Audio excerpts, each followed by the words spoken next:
Bismillah walhamdulillah wa salatu wassalamu ala rasulillah. Assalamu alaikum wa rahmatullahi wa barakatuh. And welcome to lesson 6 of Straight Path Academy Arabic, volume 1, reading Arabic letters.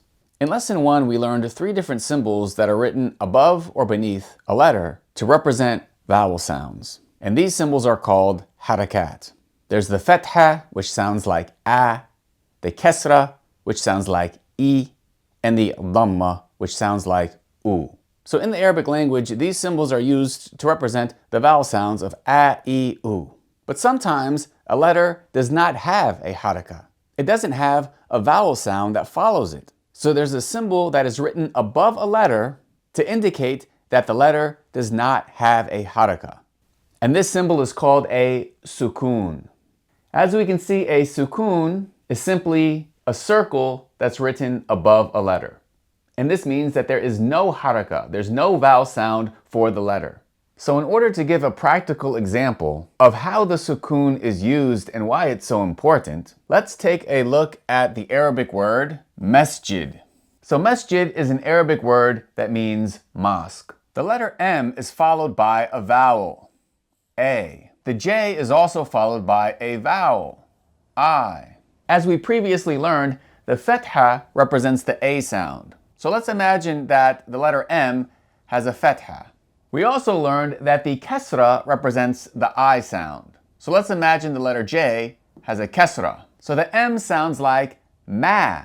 The J sounds like G, because each have a haraka, indicating that a vowel sound comes after it. But what about the S? The S has no vowel sound coming after it. After pronouncing the S, you go straight to the J. Masjid. There is no a, e, u sound after the S. And that's because the S does not have a haraka. So in order to indicate that the S does not have a haraka, we would write a sukun above it. So for example, if we take a look at the exercise, we see this example, it starts with the letter ba with a fatha written above it. So there's a B for the letter ba and an A for the fatha. This would be pronounced as ba, ba. But next we see in red, again, the letter ba. However, above this ba is a sukun, which means there's no vowel sound coming after this letter.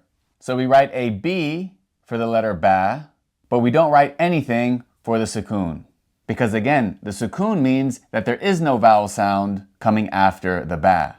Therefore, if we were going to pronounce this, for the letter ba, we'd have a B sound.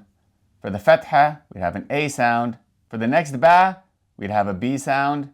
And for the sukun, we'd have nothing.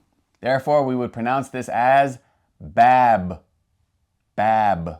So let's try number 8 ourselves. First, we identify the letter.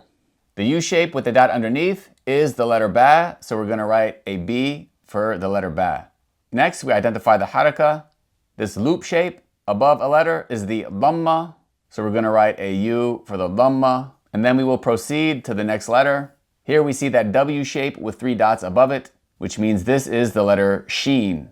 So we're going to write SH for the letter sheen. And then after identifying the letter, we always identify the haraka, but here we don't find a haraka, but rather we find a sukun, meaning that this letter has no haraka. Therefore, if we read this all together, it would be pronounced as bush, bush. So the first few rows of examples contain 2 letters. The first letter having a haraka, and the second letter having a sukun, meaning it doesn't have a haraka. But then in the next few rows of examples, we have 3 letters, where the middle letter in each sequence has a sukun. So let's take a look at 13.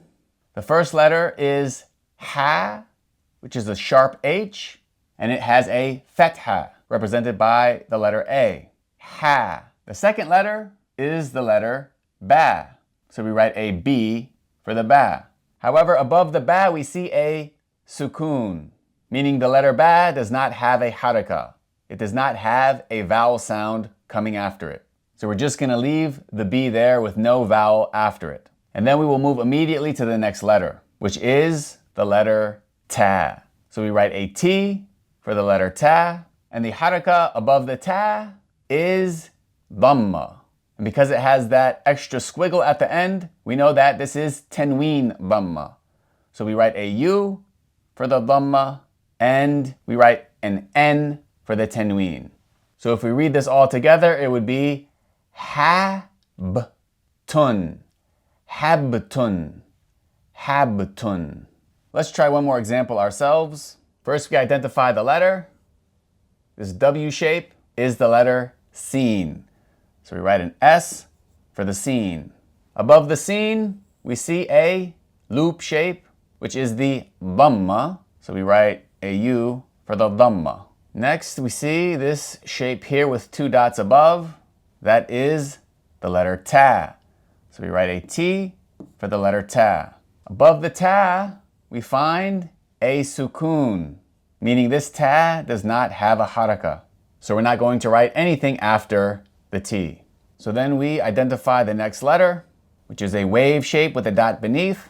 That is the letter Jim. So we write a J for the letter Jim. And then we identify the haraka above. And because there are two harakas, we know that this is tanween. And because it's a line written above, we know it's tanween fatha. So we write an A for the first fatha, and then we write N for the second fatha. So if we read this whole combination of letters and symbols, we'd say su t jen, sut jen, sut jen. That does it for this lesson. Jazakumullahu khairan. Keep up the great work. And don't forget to make sure you complete the exercises, inshallah. سبحانك اللهم وبحمدك أشهد أن لا إله إلا أنت أستغفرك وأتوب إليك. السلام عليكم ورحمة الله وبركاته.